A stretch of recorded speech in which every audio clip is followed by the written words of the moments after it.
아마 176편이나 됩니다. 176편인 까닭이 있는데요. 히브리서의 알파벳이 22자입니다. 이 22자를 8개씩, 그러니까 영어식으로 하면 A가 8개, B가 8개, C가 8개 이런 식으로 운율을 맞춰서 8개씩 알파벳 순서로 8개씩을 곱하면 176편이 되는 겁니다. 우리 성경은 사실 그런 의미를 찾을 수가 없어요. 하지만 히브리어 성경은 이 알파벳 순서로 8개씩 한눈에 보기에도 어떻게 이렇게, 그러니까 우리 같으면 기역자를 따서 8개, 니은자를 따서 8개 이런 식으로 그 단어에 맞춰서 이 지금 문장들을, 구절들을 기록을 한 겁니다. 그것만 해도 정말 대단하다고 할 수 있는데, 어쨌든 이 176절이라고 하는 방대함과 또 내용이 만약에 119편이 맨 앞에 있었다면, 10편 1편이었다면 8개씩 끊어서 했을 거예요. 8개씩 끊어서 22번에 걸쳐서 아마 하지 않았을까 싶습니다. 그런데 이 내용 자체가 119편에 놓은 이유가 있을 겁니다. 앞에서 우리가 살펴보았던 이제껏 10편의 내용들과 크게 다르지 않은, 그러니까 반복되는, 강조하기 위함이다라는 걸 지울 수 없을 만큼 방대하긴 하지만 또 그것이 특별히 운율에 맞추기 위해서 알파벳 순서로 기록한 이런 특별한 점이 있는 반면, 내용은 지혜서라고 불리어지는, 그러니까 잠언의 말씀 그리고 시편에서 특별히 강조하는 이 지혜에 관한 말씀들을 담았다라는 점에서 8편씩 나누기보다는 지금까지 살펴본 내용들의 반복이라고 하는 점에서 조금 크게 잡았습니다. 그래서 4번 정도, 많게는 5번 정도로 해서 119편의 말씀을 함께 나누려고 합니다. 그러다 보니까 절수가 좀 많아서 새벽에 이렇게 좀 침침할 수도 있는데 40편씩 읽으려고 하면 조금 어려우실 수도 있겠다 생각을 해봅니다. 그래서 제가 119편의 말씀을 좀 크게 해서 정리를 해드리는 입장으로 말씀을 드리니까, 제가 사실은 처음에 쓰는 원고와 또 이 앞에다 올려놓은 페이퍼도 조금 다릅니다. 그러니까 양이, 이 글씨가 좀 커져야 되니까 양이 너무 많으면 양을 좀 줄여서 페이퍼에 올려놓고, 은혜 나눔을 보내는 것은 여기에 한 반 정도만 보냅니다. 너무 글이 많아서 반 정도만 해서 글을 보낸다는 점을 참고하셔서, 은혜 나눔에 보내는 내용은 우리가 지금 살펴보는 이 페이퍼의 내용과 다르다, 훨씬 적습니다. 그러니까 그 점을 좀 참고해 주시면 좋겠습니다. 우리 성경도 지금 한번 살펴보시면 119편 1절부터 보시면 8절, 그리고 그 다음 9절 앞에 이렇게 구분시킬 수 있는, 단락을 구분시킬 수 있는 동그라미 하나 놓여져 있죠. 근데 이것이 8의 배수로 동그랗게 이렇게 놓여져 있는 걸 볼 수 있어요. 그건 좀 다행이다라는 생각을 갖습니다. 그러니까 그런 것은 우리 한글로는 확인이 안 되지만 히브리어 성경이라면 확연하게 드러나는 알파벳 순서다. 8절씩 나눠져 있다. 딱 8절씩 해서 분류가 되어 있다라는 점을 이해하시면 좋겠습니다. 먼저 1절부터 8절은 1절, 2절의 시작이 우리 성경은 행위 완전하여 또는 여호와의 증거를 지키고 라고 시작을 하지만 히브리어 성경은 복이 있다라고 시작을 해요. 1절도 2절도 복이 있다라고 시작을 하므로 시편 1편의 말씀과 같아요. 복 있는 사람은 이라고 하는 시편 1편의 말씀, 또는 유대인들뿐만 아니라 하나님을 믿는 모든 사람들, 아니 믿지 않는 사람들도 제일 관심을 갖는 단어가 복이잖아요. 이 복이라고 하는 단어로 시편 119편을 시작한다라고 하는 것은 굉장히 큰 의미가 있어요.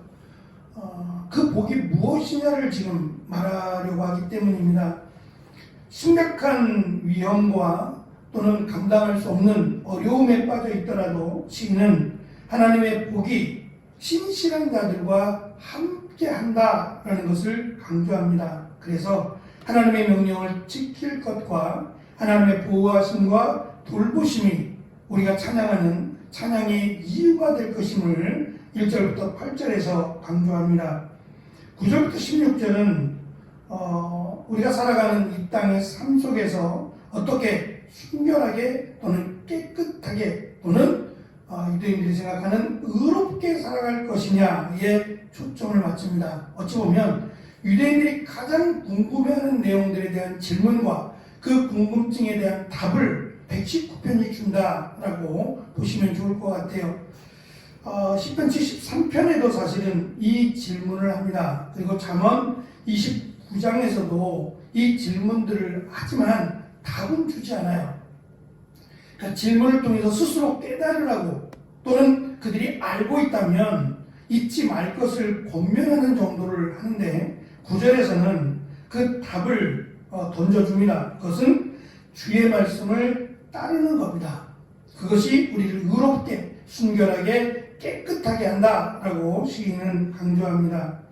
세 번째 단락인 17절에서 24절에서는 하나님의 말씀이 이 세상의 고난 그리고 위기 가운데 얼마나 중요한지를 강조합니다. 물론 이 강조는 시인의 경험에서 나온 겁니다. 하지만 이 경험이 함께 믿음의 길을 걸어가는 우리들에게도 동일하게 적용할 수 있기 때문에 이 시인의 강조를 우리는 같이 살펴야 합니다. 여기서 강조하는 것은 교만한 그리고 힘센 지도자들이 대적하여 음모를 꾸미고 비방하며 힘들게 할지라도 우리가 의지해야 될 것은 하나님의 말씀이다 라는 것을 강조하면서 시인은 하나님의 뜻을 기다리며 그 말씀을 더욱 잘 이해할 수 있도록 기도한다라고 강조합니다. 네 번째 단락인 25절부터 32절은 살아가면서 겪게 되는 특별히 무엇이라고는 설명할 수 없는 배경을 두지만 비탄할 만한 자신의 상황을 이야기하면서 시인은 자신은 성실한 길을 선택했다라고 하는 사실을 근거로 자신의 생명을 회복시켜 주시고 진리를 좀 더 깨달을 수 있도록 가르쳐 달라는 기도를 하나님께 합니다. 마지막 다섯 번째 단락에서는 시인은 자신을 가르쳐서 깨닫게 해주시고 길을 인도하여 하나님의 길을 성실하게 지키게 해달라고 기도합니다. 그렇게 보면 40절까지의 내용은 전부 하나님의 말씀을 지킬 것 그리고 지키게 해달라고 하는 간구라고도 볼 수 있습니다. 시인은 이 40절 속에서 그렇게 하나님의 말씀대로 살고 하나님의 말씀을 지키기를 하나님의 말씀을 깨닫기를 원하지만 그것이 결코 쉽지 않은 길이다라고 하는 것을 암시적으로 말합니다. 두 가지 이유 때문인데 하나는 세상 유혹입니다. 그 유혹이 너무 달콤하고 그 유혹에 한번 빠지면 헤어나올 수 없는 그런 매력을 갖고 있기 때문이라는 거죠. 그것이 물질이 되었던 권세가 되었던 명예가 되었던 간에 그것을 쫓아가게 되어 있다는 거죠. 연령에 따른 유혹들이 다르지 않겠습니까? 사람이 살아가면서 그 유혹은 내가 견뎌냈다라고 말할 수는 없다라는 거예요. 시인의 나이가 얼마인지 모르겠습니다. 이것을 몇 살에 기록했는지는 알 수 없지만 10살에도 나이가 많은 60, 70에도 세상의 유혹은 언제나 우리를 도사리고 있다라고 하는 점을 강조합니다. 두 번째는 하나님 말씀대로 살아가는 의의 길 또는 진리의 길을 감에 있어서 세상은 우리를 비방한다는 거예요.